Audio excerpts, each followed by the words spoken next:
Hey, what's up, everybody? Welcome to this week's podcast. It's a bit of a crazy, rainy day in New York City, so you might hear the rain right outside the window, or thunder or lightning, or the typical siren screams and murders that you would normally hear in the background of this podcast. But unless I did no video and went and hid in the closet to record the audio, there's no way around it. So, sorry, gotta do what you gotta do, I guess. First up, if you're around New York City this Friday night, come down to iFix Machine Arcade and meet Borti himself. He and I will be down there by around 7 p.m., probably a little bit before that, and we're going to be hanging out pretty much until everybody leaves. So I'm really excited to meet everybody again. There were a lot of awesome people that came down the past few meetups, and I really hope we could bring those people back, as well as maybe some new faces. So come down and hang out and enjoy yourselves. It's $10 to get in, the same cost that it always is. Chris, the owner, doesn't jack the prices up for stuff like this. It's always just $10 free play. So come on down, meet Peter, enjoy yourself, and hang out. The North American version of the Geo Mini is now available for pre-order. It's $109 and will ship on October 15th, or you could just get the international version now from PlayAsia or even Amazon, but you're going to spend a lot more money on that. The reviews have been mixed, with people saying that the LCD screen looks great, but the HDMI output has some weird filter on it. But I'd still really like to try one out, because I just think stuff like this is pretty neat. It would be nice if it had a very high quality HDMI out, but the fact that you could have a fun little toy like this that's playable right on the device itself, to me, is kind of a fun thing to have. So hopefully I'll be able to do even just a mini review on one when it comes in next month. The Real Phoenix just updated his 3D print design for a Game Gear cartridge case. And this time he added things like a pre-cut slot for the micro SD card that an EverDrive would use, as well as versions with both Crix and Sega logos on it.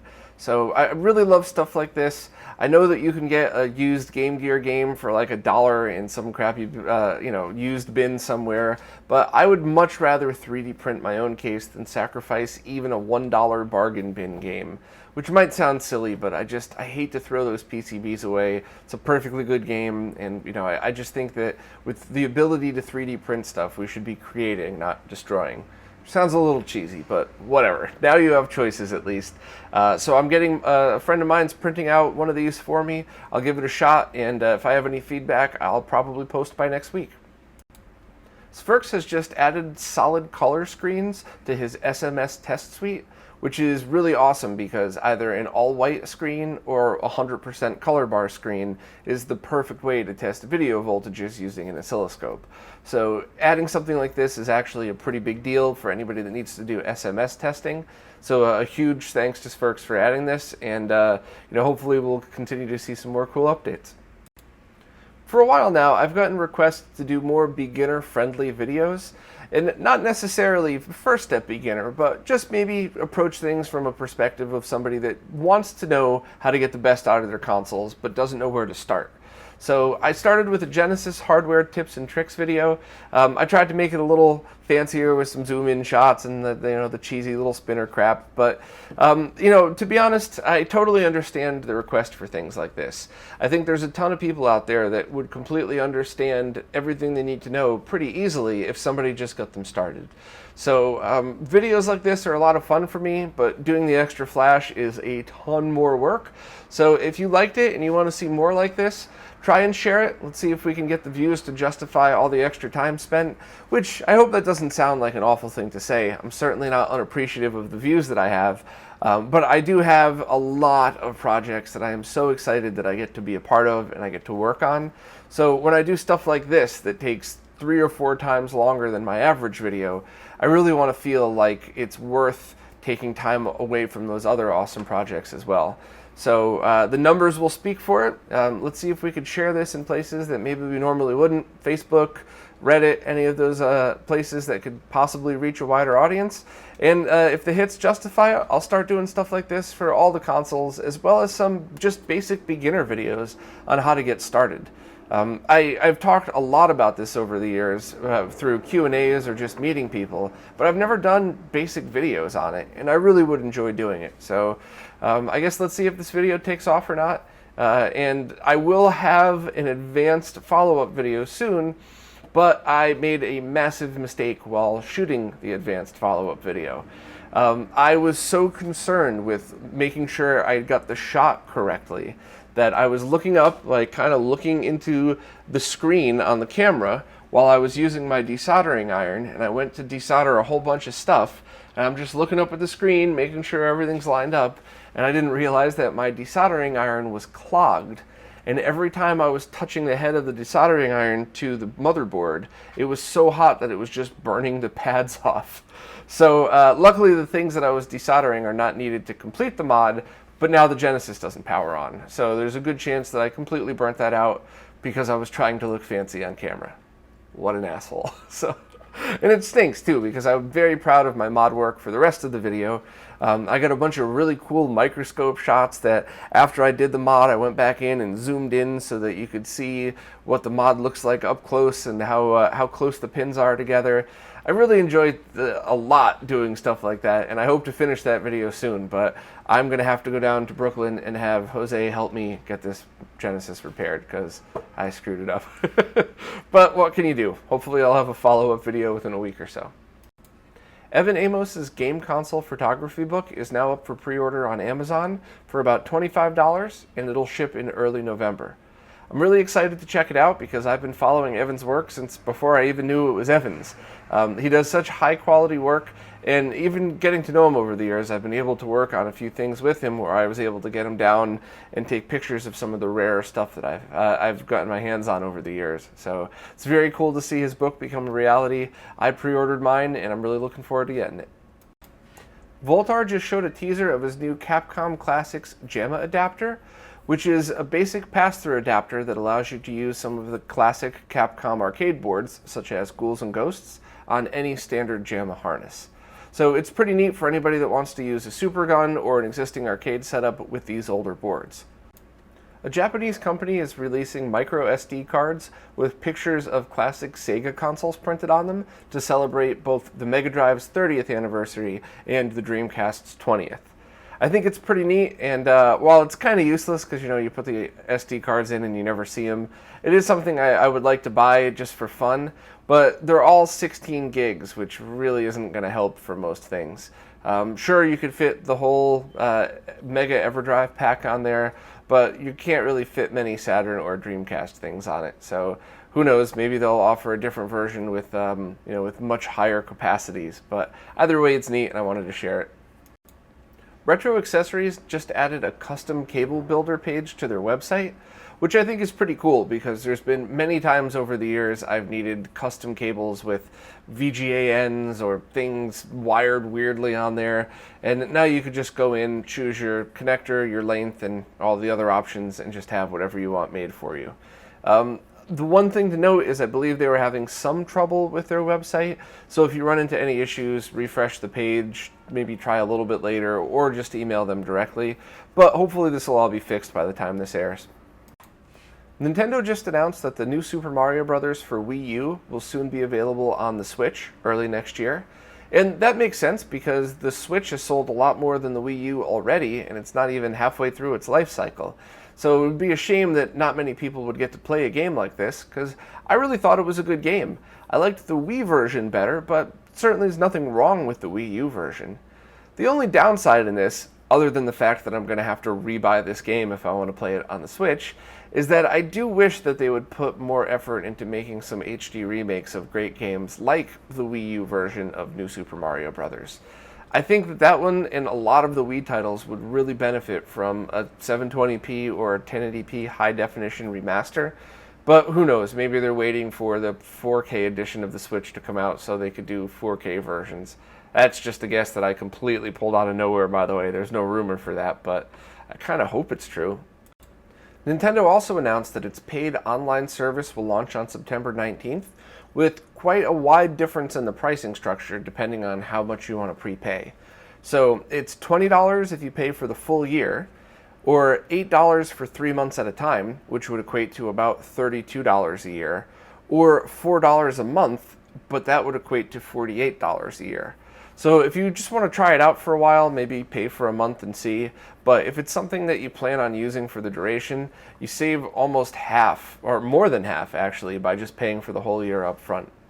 There are some downsides to it. When it launches, you'll get a few NES games for free that you'll be able to play, 10 to be exact, that are all some of the classic games. And they're also announcing that Switch Online members can purchase Nintendo controllers that will work with the Switch, but I believe they'll only work when the console is online. So I don't really understand the purpose for that. Maybe I misunderstood the announcement. Maybe that's something that's only on launch day. I don't know, that's weird. I'd rather just get an 8-bit Do controller. And also in the Nintendo Direct announcement, they had announced new GameCube controller adapters. So I believe it's exactly the same as what they've had out for a while now. Just the GameCube controller and then the GameCube Wii U adapter rebranded for the Switch. They didn't announce any extra details, so I don't think there's going to be any features like wireless ability built in, but I guess we'll see when that's released on December 7th. Someone just posted a video of them taking a Nintendo Labo cardboard kit and enhancing it with Legos, which I think is really neat. I certainly know that myself as a kid would have loved to have built a project out of Legos and then got to play on that project with a video game console. So hopefully something like this will actually come to light. Maybe Nintendo and Lego would pay attention to something like this and release a collaboration, but either way I thought it was worth sharing. Unseen just posted an update to the GCVideo firmware that fixes the chroma bug. So I guess there's two things to mention. First, I'm going to do a very basic explanation of what the bug is, so please don't come down too hard on me for skipping the details. I just want to get the basics out there. Christoph was nice enough to make a diagram, so I'll just kind of show the end of the video output.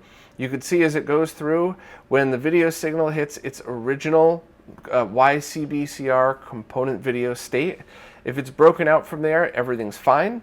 But right here, where it's converted from YCBCR to the RGB color space, that's where the bug happened.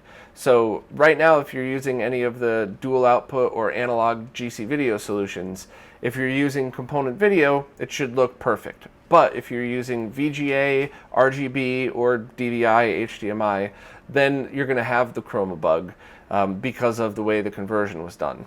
This is completely fixed though, and now you just need to figure out a way to update your GCVideo, which is the second part of the thing I need to talk about. At the moment, I don't think there's any easy way to update GCVideo firmware. If you had one of the kits where you made it yourself, you would have had to have programmed it anyway, so that should be easy for all of those people. And Dan will be having a how-to guide up soon for current GC Dual owners, so at least it could be a little bit easier there. But the things that I'm most concerned about are the plug-and-play versions, because I'm pretty sure every version of the internal mod has a way, where, even if you have to buy or borrow a programmer, it would have a way to update the firmware. But I'm not sure about any of the plug-and-play ones. And while Insurrections looks like you could disassemble it, I believe you have to cut apart Eons to get to the inside, and I don't think they've implemented any way of flashing the firmware without going right to the board itself. So it's going to be a bit tricky for anybody that has those. I'm not sure if it's even able to be updated, or if you might have to go to lengths like cut the whole case off, then solder pins to the board, and then solder your programmer to the pins or something. I don't know, but either way, there's going to be more GCVideo firmware releases in the future, so I hope everybody tries to tackle a way to get those updates done now. And hopefully in the future people will look for easier ways to do that. I know Dan and Christoph talked about things like updating over Wi-Fi, which is for their Dreamcast project, not for pre-existing GCVideo solutions. But hopefully we'll all put our heads together and figure out a really easy way to get these updates done so we don't have to worry about this in the future. A review was just posted of the Saturn wireless controller kit. And this is the kit where you just take apart your Saturn controller, remove the PCB and cable, and then replace it with this PCB and battery. And this allows you to have a wireless controller solution for your Sega Saturn. It supposedly performs pretty well and was easy to install, so it seems like a great option. I'm wondering if it's going to be overall better than the RetroBit adapters that are coming in, I think, 2 months. But for people that prefer to use original controllers, this would probably be the way to go. For me personally, I think I want to leave my original controllers completely the way they were and then just get a new wireless one for when I'm messing around, but to each his own, and I love that there's choices. Doherty just posted a guide on his Extron Crosspoint touchscreen remote control, and I thought this was really neat. Basically, he took his Extron Crosspoint and logged into it via his USB to serial adapter and was able to reprogram it and upload certain files so that he could connect with a tablet and have a nice touchscreen interface to control the Extron Crosspoint. I thought it was really cool, and I think things like this are such fun additions to people who put a lot of time and effort in their setups. It's very cool to have such a complicated and awesome matrix switch that just having a one button with the nice logos on it to select your consoles and your outputs, I think this is really cool. He posted all the files necessary to try it yourself. You just need to make sure to get a Crosspoint that has the network jack in it, and you would probably also need a way to log into it, so I'm assuming you'd probably need a USB to serial port as well. Doherty also posted a really great guide for how to find and configure the TVOne Choreo 2 downscalers. So for people that might not know what these are, there are devices that have been nicknamed downscalers, as opposed to upscalers, that take things like a 480p image and downscale them to 240p. A lot of times when people hear that, they don't understand the purpose, and that you hear very many jabs on why would you want to lose resolution, but the truth is there's a ton of reasons for doing so. Anything from getting a real classic look out of a game to just simply making things compatible with your RGB monitor. I know I've used it for both. I think I've used, for Sonic Mania, I think I used a Super Emotia to down convert that to 240p so it looked like a Sonic game on my RGB monitor. I've also just used it to make a standard laptop compatible with my monitor so I could play, I believe it was AM2R I used it for. But the problem is, those Extron units, the Emocias and Super Emocias, are insanely hard to find these days, and they've gotten so expensive. They used to sell for around $100 or $125 with a power supply, and I've seen them go for a lot more than that now. Whereas the TVOnes can usually be found for under $100, but they do need configuring. So Doherty was able to go through and create a guide that tells you exactly which models to buy that this can be done to, and then he walks you through how to configure it to do whichever conversion you would need. So for some people it's VGA to RGB, other people it's HDMI to RGB, but there's a bunch of different combinations. So I think this is awesome. I do enjoy using things like this. The one thing I was curious about was he tested and saw that it had about 1.5 frames of lag, and when I tested the Super Emotia over at Carsey's place a while back, that had variable lag between 1 frame and 0.5 frame. So it's kind of, in a perfect world, you would have a zero lag solution for this. I'm not sure if that would ever be possible. You might have to require a frame buffer in order to do this stuff. That's obviously way over my head, but either way, a low lag solution that you could downscale your games is pretty cool. So if you were looking to get 240p from 480p or a few other different combinations of stuff, check out the guide. And I'll hopefully at some point have a video on this finished. I complain all the time about not having enough time, but I actually went over Carsey's house months ago now to shoot this video, and we couldn't get my TVOne Choreo working. I still am not sure if I bought the wrong version or just didn't set it up correctly. But then so many other projects have come up that this kind of fell aside. I'd still like to go back and do an instructional video that essentially just follows Doherty's guide. And but either way, if you're interested, check it out, because I know I've gotten a ton of questions about downscaling over the years, and people are usually very discouraged when they found out how much the Super Emotia or the Mimo Genius 2 would cost when you have a solution like this that's much cheaper. And also, maybe I could throw in the Mimo Genius 2. A buddy of mine lives right down the street, and he offered to lend it to me, so maybe I could test the lag on that, and at the very least, put out a lag testing video that shows the difference between downscalers. I promise I'll get to some of this stuff soon. Furtek just posted an update to his NeoGeoCD SD Loader project, and it looks like everything's going pretty well. He has a newer menu, and compatibility is working with, he said, about 95% of the games. and I think the only thing he's left to do, or the only major hurdle, is to get some of the CD audio working. But overall, it's pretty cool. He was nice enough to add English subtitles for those of us like me who don't speak French, so thank you very much. And anybody interested in the project, definitely take a look at the video. And I'm still excited for his virtual tap as well. So Furtek's got a lot of cool stuff coming out this year. And, or, you know, I shouldn't say this year. I shouldn't put a release date on his projects. Furtek's got a lot of cool stuff coming out, and I'll probably be buying every single one of them. Well, that's about it for this week. There's a lot of exciting stuff coming up, though. Obviously, this Friday we have the meetup with Borti at iFix Arcade in New York. But I also got an Ultimate Mortal Kombat arcade board, which I'm really excited about. I love UMK3, and I want to bring it down to Brooklyn to use it on the equipment there.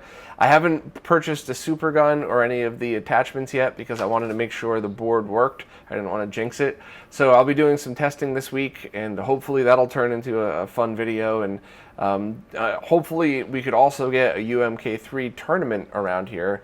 I know I would love to participate in that. I'm definitely going to get my ass kicked, but I will hold my own. And, you know, a bunch of other cool stuff coming up. So I'm looking forward to all of it. And I'm looking forward to any of the new videos and finishing that advanced Genesis video. Hopefully I can get that back up and running and complete that this week. But as always, thanks so much for watching. A huge and massive thank you to all of my Patreon subscribers. And I'll see you guys next week.